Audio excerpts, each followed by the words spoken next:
चलिए, आप लोग जो क्लास 10 के वेस्ट बंगाल बोर्ड के हैं आप लोगों के हिस्ट्री का चैप्टर 2 का आज फिर एक नया टॉपिक आपका है ब्रह्म समाज आंदोलन और एक सतीदाह प्रथा विरोधी आंदोलन। ये दो टॉपिक है, ठीक है, न्यू।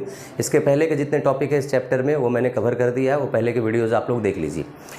ये जो टॉपिक है ब्रह्म समाज आंदोलन सतीदाह प्रथा का अंत, ये दो अलग अलग, हालांकि कुछ व्यक्ति इससे रिलेटेड होंगे इन दोनों टॉपिक से, लेकिन दोनों टॉपिक अलग अलग है, तो हम लोग दोनों टॉपिक के ऊपर अलग अलग से चर्चा करेंगे। आप अगर पहली बार वीडियो को देख रहे हैं, अगर आपको पसंद आए मेरा वीडियो तो लाइक ज़रूर कीजिएगा और चैनल को सब्सक्राइब करके रखिए, बेल आइकन को प्रेस करके रखिएगा, ताकि आपको क्लास 10 के हिस्ट्री के जो भी सिलेबस है, सिलेबस के जो भी वीडियोज़ हैं वो आपको मिलते रहें, ठीक है। और अगर वीडियो पसंद आए तो लाइक ज़रूर कीजिएगा। तो टॉपिक पे आते हैं कि जो ब्रह्म समाज आंदोलन है, अब ये ब्रह्म समाज आंदोलन के बारे में थोड़ा सा जानने के लिए थोड़ा सा हम लोगों को राजा राम मोहन राय के बारे में स्टडी करना होगा।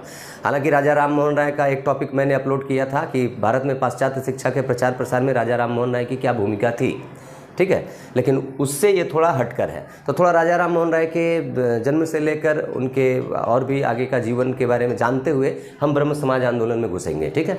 तो राजा राम मोहन राय हम लोग जानते हैं कि जो 19वीं शताब्दी थी, मतलब भारत में, मतलब 1800 ईस्वी से लेकर 1900 ईस्वी के बीच का जो समय था, इस टाइम में विशेष करके बंगाल में ऐसे ऐसे महापुरुष पैदा हुए थे जिन्होंने भारत के नक्शे को ही आगे जाके बदल दिया।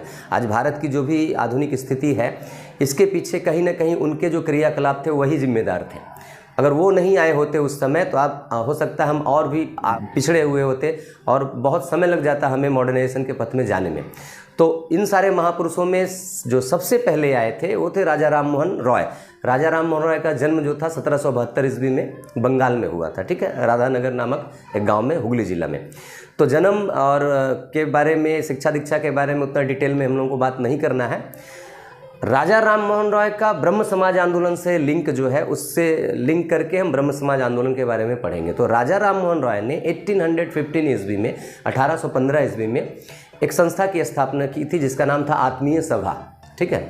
अब ये जो सभा थी, ये सभा बनाई गई थी कि जो विभिन्न धर्मों के लोग हैं हिंदुस्तान में, ईसाई, मुस्लिम, हिंदू, ठीक है, पारसी, जो विभिन्न धर्मों के लोग हैं, इन धर्मों के लोगों के बीच में आपका एक तालमेल बैठ सके, एक एकता की भावना बैठ सके, और जो भी कड़वाहट है धर्मों को लेकर वो कड़वाहट दूर हो और सारे के सारे एक ही विचारधारा के हों और सारे के सारे एक ईश्वरवाद, मतलब एक ही ईश्वर को मानने वाले हों। उनकी ये धारणा बन जाए कि चाहे वो मुस्लिम हो, चाहे ईसाई हो, या चाहे हिंदू हो, उनकी ये धारणा बन जाए कि ईश्वर एक है। इसलिए हिंदू, मुस्लिम, सिख, ईसाई वगैरह अलग अलग कुछ धर्म में नहीं होना चाहिए, या अगर नाम भी है अलग अलग धर्मों का तो भले ही नाम अलग अलग रहे, लेकिन सबकी जो अवधारणा है, कंसेप्ट है भगवान के बारे में, ईश्वर के बारे में, वो सेम हो। तो राजा राम मोहन राय जो थे, चूँकि विलायत में पढ़े लिखे थे और मॉडर्न थे, मॉडर्न हिस्ट्री को उन्होंने पढ़ा, बहुत सारी भाषाओं के वो जानकार थे, भारत के प्राय जितने भी धर्म थे सारे धर्म ग्रंथों का उन्होंने अध्ययन भी किया था।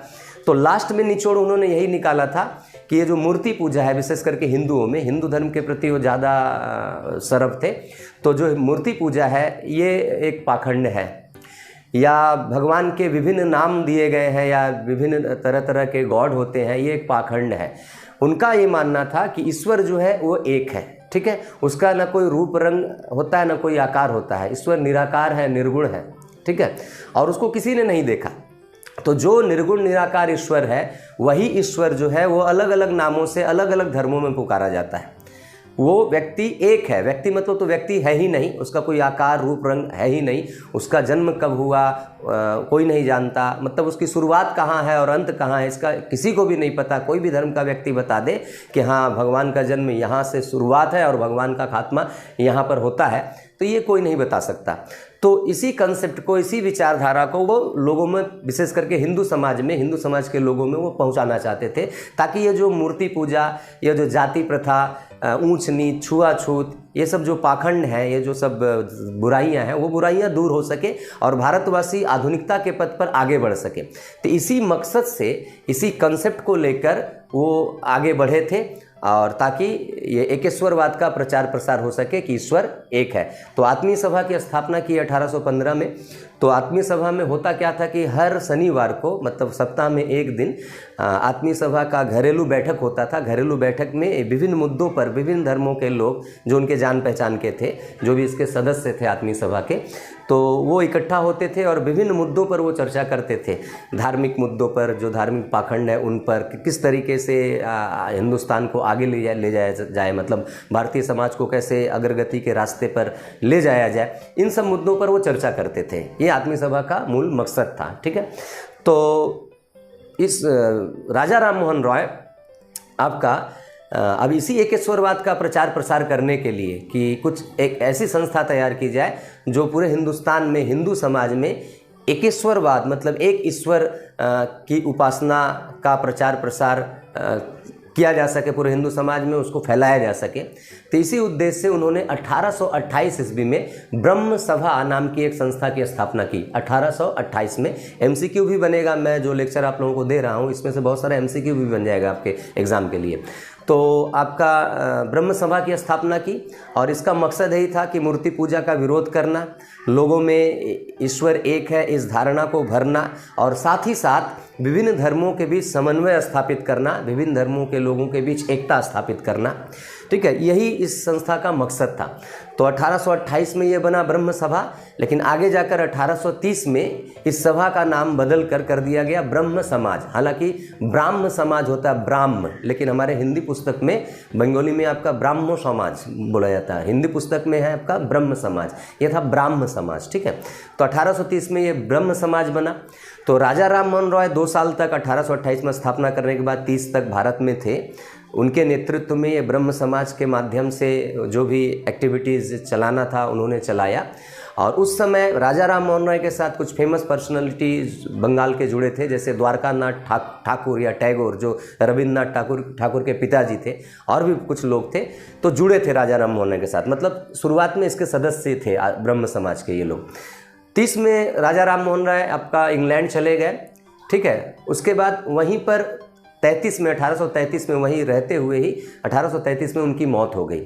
तो राजा राम मोहन रॉय के इंग्लैंड जाने के बाद से, ठीक है, ये जो ब्रह्म समाज आंदोलन था, अब ब्रह्म समाज आंदोलन मतलब क्या, कि ब्रह्म आंदोलन का मतलब क्या होता है कि किसी भी परिस्थिति में, किसी भी स्थिति में बदलाव लाने का जो प्रयास किया जाता है उसी को कहा जाता है आंदोलन।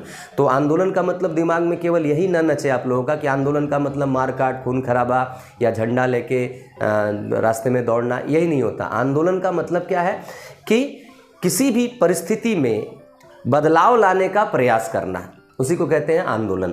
तो ब्रह्म समाज ये संस्था थी, और ब्रह्म समाज ने भारतीय समाज में जो कुसंस्कार, जो कुरीतियाँ फैली हुई थी, उस परिस्थिति में, उस स्थिति में बदलाव लाने का प्रयास किया। ठीक है, तो ये जो प्रयास था इसीलिए इसको कहा गया ब्रह्म समाज आंदोलन। तो 1830 में जब इंग्लैंड गए राजा राम मोहन रॉय, तो उसके बाद से ये ब्रह्म समाज आंदोलन जो था वो दब गया थोड़ा सा, चूँकि वो यहाँ स्थित मतलब उपस्थित नहीं थे। 1833 में जब उनकी मौत हुई तो ये आंदोलन और भी दब गया। हताश हो गए लोग, जो उनके सहकर्मी लोग थे, जो उनके साथ थे, हताश हो गए कि अब राजा साहब नहीं रहे, तो फिर हम इसको आगे कैसे बढ़ाएंगे। लेकिन हुआ क्या कि जो द्वारकानाथ ठाकुर थे उन्होंने ब्रह्म समाज आंदोलन के हाल को पकड़ा, मतलब ब्रह्म समाज आंदोलन को कंट्रोल करना शुरू किया। उनके नेतृत्व में ब्रह्म समाज आंदोलन धीरे धीरे चलना शुरू हुआ। आगे जाकर द्वारकानाथ ठाकुर के ही पुत्र थे देवेंद्रनाथ ठाकुर, मतलब रविन्द्रनाथ टैगोर के पिताजी। तो देवेंद्रनाथ टैगोर ने इसको ब्रह्म समाज आंदोलन का लीडरशिप एक्सेप्ट किया, ब्रह्म समाज के वो सदस्य बने। ठीक है, और उन्होंने इस आंदोलन को तेज गति से आगे बढ़ाने का प्रयास किया। लेकिन इन्हीं के साथ साथ और एक महान विभूति बंगाल के जो ब्रह्म समाज के सदस्य बने, संस्था के सदस्य बने थे, वो थे आचार्य केशव चंद्र सेन। ठीक है, केशव चंद्र सेन, उनको ब्रह्मानंद केशव चंद्र सेन भी कहा जाता है, आचार्य केशव चंद्र सेन भी कहा जाता है। आचार्य की उपाधि यही देवेंद्रनाथ ठाकुर ने उनको दी थी। तो वो शामिल हुए। तो दोनों ने मिलकर ब्रह्म समाज आंदोलन को बहुत तेज गति से आगे बढ़ाने का प्रयास किया। लेकिन हुआ ऐसा कि केशव चंद्र सेन और देवेंद्रनाथ ठाकुर के बीच एक मतभेद हुआ, मतलब विचारधारा का मतभेद हो गया। केशव चंद्र सेन जो थे वो थोड़ा ज़्यादा उदारवादी थे। ठीक है, राजा राम मोहन रॉय को देख लीजिए, राजा राम मोहन रॉय भले ही मूर्ति पूजा पाखंड या बहुईश्वरवाद जो था कि बहुत सारे देवी देवता, इन सारे चीज़ों के विरोधी थे, लेकिन वो हिंदू धर्म के विरोधी नहीं थे। वो जो असल हिंदू धर्म है, जो सनातन है, जो वैदिक धर्म है, जो वेदों में लिखा गया है, वेद को वो फॉलो करते थे। वो हिंदू धर्म के विरोधी नहीं थे, वैदिक धर्म के विरोधी नहीं थे, लेकिन जो पुरानी परंपराएं हैं, कुप्रथाएं हैं, वो उनके विरोधी थे। इसलिए राजा राम मोहन रॉय ईसाई धर्म प्रचारकों से चिढ़ते भी थे, उनके क्रियाकलाप से वो चिढ़ते भी थे। वो नहीं चाहते थे कि भारतवर्ष में वैदिक धर्म को लताड़ा जाए। तो राजा राम मोहन रॉय हिंदू धर्म को बरकरार रखते हुए हिंदू धर्म को मॉडिफाई करना चाहते थे, ठीक है। इसलिए एक इतिहासकार ने इनको कहा है परंपरावादी आधुनिक कार। मतलब ये आधुनिक कार तो थे, भारत को मॉडर्नाइजेशन के रास्ते पे तो ले जाना चाहते थे, लेकिन साथ ही साथ भारत की जो परंपरा थी उस परंपरा को बरकरार रखकर, ठीक है। तो ये राजा राम मोहन रॉय का मकसद था कि हिंदू धर्म का पतन नहीं, बल्कि हिंदू धर्म को शुद्ध तरीके से लोगों के सामने पेश करना। लेकिन केशव चंद्र सेन जो थे वो थोड़ा ज़्यादा उदारवादी हो गए थे। केशव चंद्र सेन पूरी तरह से देखा जा रहा था कि वो हिंदू धर्म, उद्देश्य उनका था ठीक है कि सर्वधर्म समन्वय हो, सभी धर्मों के बीच एडजस्टमेंट हो, सभी धर्मों के लोग मिलजुल कर रहे हैं। लेकिन हुआ क्या था कि ब्रह्म समाज की जब बैठक होती थी तो बैठक में आपका बाइबल, बुद्धिज़्म, विभिन्न धर्मों की भी धर्म ग्रंथ वगैरह का पाठ होता था। तो थोड़ा ज़्यादा उदार हो गए थे, मतलब यहाँ से वो थोड़ा हट रहे थे, वैदिक धर्म से वो थोड़ा हट रहे थे, तो इसको कहेंगे ज़्यादा उदार हो जाना, ठीक है। तो इसी कंसेप्ट को लेकर देवेंद्र नाथ ठाकुर और केशव चंद्र सेन के बीच में कॉन्फ्लिक्ट हो गया, एक विवाद हो गया। तो उसी समय क्या हुआ कि ब्रह्म समाज जो है दो टुकड़ों में बंट गया। देवेंद्र नाथ ठाकुर अलग हुए, उनका अलग ग्रुप हुआ, और केशव चंद्र सेन का अलग ग्रुप हुआ। देवेंद्र नाथ ठाकुर का जो ग्रुप था, उस ग्रुप ने जो ब्रह्म समाज, मतलब ब्रह्म समाज को नाम दिया था आदि ब्रह्म समाज, मतलब पुराना ब्रह्म समाज। लेकिन केशव चंद्र सेन का जो ब्रह्म समाज था उसका नाम पड़ा भारतवर्षीय ब्रह्म समाज। तो ये ब्रह्म समाज दो टुकड़ों में बंट गया, ठीक है। अब केशव चंद्र अलग तरीके से ब्रह्म समाज आंदोलन को चलाने लगे, उस पर भी एक टॉपिक है, क्वेश्चन है, ठीक है। कि ये क्वेश्चन मैंने यहाँ 3 क्वेश्चंस दिए हैं, इनका आंसर भी आपको मैं डिस्क्रिप्शन में दे दूंगा, और तीनों क्वेश्चंस के ऊपर मैं डिस्कस भी कर दूंगा। तो अलग टॉपिक है, थोड़ा बाद में आ रहा हूँ। अब देवेंद्र नाथ ठाकुर आदि ब्रह्म समाज को लीड करने लगे। तो देवेंद्र नाथ ठाकुर ने आदि ब्रह्म समाज के सिद्धांतों को, या जो भी पहले का ही ब्रह्म समाज था, आदि माने शुरुआती, ठीक है, तो जो राजा राम मोहन राय के आदर्शों पे बना हुआ था, उस ब्रह्म समाज के सिद्धांतों का प्रचार प्रसार करने के लिए उन्होंने एक अलग से संस्था बनाई, जिसका नाम उन्होंने दिया था तत्वबोधिनी सभा।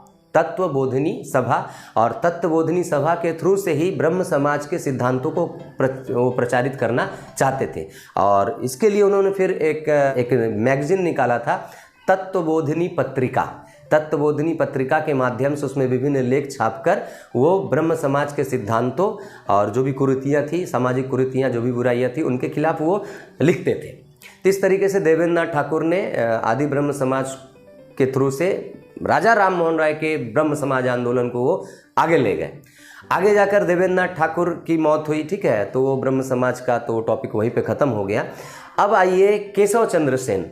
जो केशव चंद्र सेन ने आपका भारतवर्षीय ब्रह्म समाज बनाया था, अब 1860 और 70 का दशक, मतलब 1860 से लेके 70, 1870 ये जो दशक था, और 1870 से लेकर 1880, ठीक है, जो 10 साल का समय होता है उसको कहते हैं दशक। तो 1860 से 1870 का ये क्या होगा, 1860 का दशक, और 1870 से 1880 ये हो जाएगा 1870 का दशक। तो ये जो 2 दशक था, ये जो 20 साल था, ये केशव चंद्र सेन के नेतृत्व में ब्रह्म समाज आंदोलन का, समझिए, टॉप पर, शिखर पर पहुंचा था ब्रह्म समाज आंदोलन। केवल बंगाल ही नहीं, पूरे भारतवर्ष में केशव चंद्र सेन के एक्टिविटीज़ के कारण, ठीक है। उन्होंने विभिन्न तरीके से ब्रह्म समाज आंदोलन को पूरा फैला दिया, पूरे देश में पॉपुलर कर दिया। ब्रह्म समाज के आदर्शों को उन्होंने स्थापित किया, ठीक है। उन्हीं के विभिन्न क्रियाकलाप को आगे जाकर भी आपका रामकृष्ण मिशन या भारत सेवा संघ, ऐसी जो सेवामूलक संस्थाएं हैं, उनके क्रियाकलापों को आगे जाकर इन्होंने अपनाया है, और आज भी वो चल रहे हैं उसी तरीके का। तो केशव चंद्र सेन एक महान विभूति के रूप में ब्रह्म समाज को, जो कि आदि भारतवर्षीय ब्रह्म समाज, उसको वो आगे ले गए। लेकिन हुआ क्या 1878 ईस्वी में, ठीक है, 1878 ईस्वी में फिर एक कॉन्फ्लिक्ट हुआ, फिर एक विवाद हुआ। केशव चंद्र सेन और ब्रह्म समाज के कुछ और सदस्य थे उन भारतवर्षीय ब्रह्म समाज के, जैसे शिवनाथ शास्त्री, आनंद मोहन बसु, ये लोग, इन लोगों के साथ केशव चंद्र सेन का एक फिर मतभेद हो गया। क्या मतभेद हुआ कि एक कानून पास हुआ था आपका ब्रह्म विवाह कानून। तो ब्रह्म विवाह कानून में मतलब ऐसा था कि आप नाबालिग लड़कियों का विवाह वगैरह न हो, ठीक है। और केशव चंद्र सेन इन सब के खिलाफ थे। बहु विवाह, बाल विवाह, मतलब नाबालिगों का विवाह न करना, जो कि राजा राम मोहन राय के आदर्श थे, ठीक है, या ब्रह्म समाज के जो सिद्धांत थे। तो विभिन्न सामाजिक बुराइयों को दूर करना, स्त्रियों पर हो रहे अत्याचारों को दूर करना, तो केशव चंद्र सेन इन सब चीज़ों के समर्थक थे। तो जब वो समर्थक थे तो उनको ऐसा कोई एक्टिविटी नहीं करना चाहिए था कि जिससे उनके कथनी और करनी में अंतर हो जाए, कि वो कहें कुछ और करें कुछ। तो ऐसा ही हुआ था। आपका केशव चंद्र सेन ने इस ब्रह्म विवाह कानून को न मानते हुए अपनी 13 साल की बेटी को, मात्र 13 साल की बेटी थी, उसका वो विवाह कर दिए थे। तो नाबालिग का विवाह कर दिए थे। तो यही चीज़ खराब लगा आपका शिवनाथ शास्त्री, आनंद मोहन बसु जैसे कुछ ब्रह्म समाज के दूसरे जो लीडर लोग थे, उनको खराब लगा कि इनके कथनी और करनी में तो बहुत अंतर है, या फिर ये ब्रह्म समाज के सिद्धांतों के खिलाफ काम कर रहे हैं, तो इनके साथ काम करना हमारे लिए सही नहीं है। तो फिर 1878 ईस्वी में ब्रह्म समाज में फिर एक विभाजन हुआ। फिर ब्रह्म समाज, जो भारतवर्षीय ब्रह्म समाज केशव चंद्र सेन का था, वो फिर 2 टुकड़ों में बटा। एक हो गया साधारण ब्रह्म समाज, शिवनाथ शास्त्री और आनंद मोहन बसु। आनंद मोहन बसु इसके संस्थापक माने जाते हैं। तो इनके नेतृत्व में साधारण ब्रह्म समाज बना वो, ठीक है। और केशव चंद्र सेन ने फिर क्या किया, 1880 में, उसके 2 साल बाद ही उन्होंने फिर एक ब्रह्म समाज की स्थापना की। उसका नाम दिया नव विधान ब्रह्म समाज, या खाली नव विधान के नाम से भी फेमस है वो। तो इस तरीके से ब्रह्म समाज फिर 2 टुकड़ों में बटा। लेकिन ये बार बार बटना, आपस में मतभेद होना, इन सब वजहों से कोई भी संस्था या कोई भी उद्देश्य पूरी तरह से सार्थक सफल नहीं हो पाता है। तो यही हुआ कि कुछ दूर तक तो ब्रह्म समाज आंदोलन को आगे ले जाया गया और बहुत असर भी पड़ा भारतीय समाज पर उसका। लेकिन अंत तक ये मतभेद, आपस में झगड़ा, फूट, बंटना संस्था का, तो अंत तक जाकर ऐसी संस्थाओं का अंत ही होता है। तो अंत तक जाकर केशव चंद्र सेन भी मारे गए, देवेंद्रनाथ ठाकुर पहले ही मारे गए थे। तो इन महान लीडरों के मरने के बाद ये ब्रह्म समाज आंदोलन आगे जाकर धीरे धीरे बंद हो गया। तो टॉपिक यही था आप लोगों का, एक ब्रह्म समाज आंदोलन, ठीक है। तो ब्रह्म समाज आंदोलन ये टॉपिक था। तो माध्यमिक में आपका इस टॉपिक से क्वेश्चन कैसा देगा कि ब्रह्म समाज आंदोलन समाज सुधार के क्षेत्र में, मतलब यहाँ पे मैं लिखना भूल गया था, तो आप ऐसे बोल सकते हैं कि समाज सुधार के क्षेत्र में ब्रह्म समाज आंदोलन की क्या भूमिका थी, ठीक है। ओके, ये इससे, इस टॉपिक से एक क्वेश्चन ऐसा बनेगा। तो इसका आंसर मैंने लिख दिया है, नोट्स बना दिया मैंने आप लोगों के लिए, डिस्क्रिप्शन में PDF में रहेगा। आप आंसर को पढ़िएगा, जो मैंने बताया उसी तरीके से एकदम इजीली आपको समझ में आ जाएगा। और इसी टॉपिक से और एक क्वेश्चन बन सकता है। ये जो क्वेश्चन है ब्रह्म समाज आंदोलन की भूमिका समाज सुधार के क्षेत्र में, ये आपका माध्यमिक में आया भी था 2018 में, ठीक है। और इसी टॉपिक से और एक क्वेश्चन बन सकता है माध्यमिक में 4 मार्क्स के लिए, ठीक है। ये भी 4 मार्क्स, ये भी 4 मार्क्स। क्या क्वेश्चन बनेगा कि ब्रह्म समाज आंदोलन में केशव चंद्र सेन का क्या अवदान था, क्योंकि केशव चंद्र सेन ने बहुत कुछ किया था, तो क्या अवदान था। ये भी एक अच्छा टॉपिक है, मतलब क्वेश्चन के लिए। तो आप 4 मार्क्स की तरह इसको केवल पढ़ लीजिए, आप केवल पढ़िएगा, याद होगा, ठीक है। ये चैलेंज है मेरा, 2 बार पढ़िएगा, आपको याद हो जाएगा। आप खुद अपने दिमाग से बनाकर लिख सकते हैं। तो 4 मार्क्स में नहीं भी आए ना, ठीक है, क्योंकि थोड़ा कम इम्पॉर्टेंट लग रहा है ये टॉपिक, तो नहीं भी आए तो आपको MCQ के लिए वो काम में आ जाएगा आप लोगों के लिए, ठीक है। तो पढ़ लीजिए। मेरे ख्याल से ये कंप्लीट हुआ।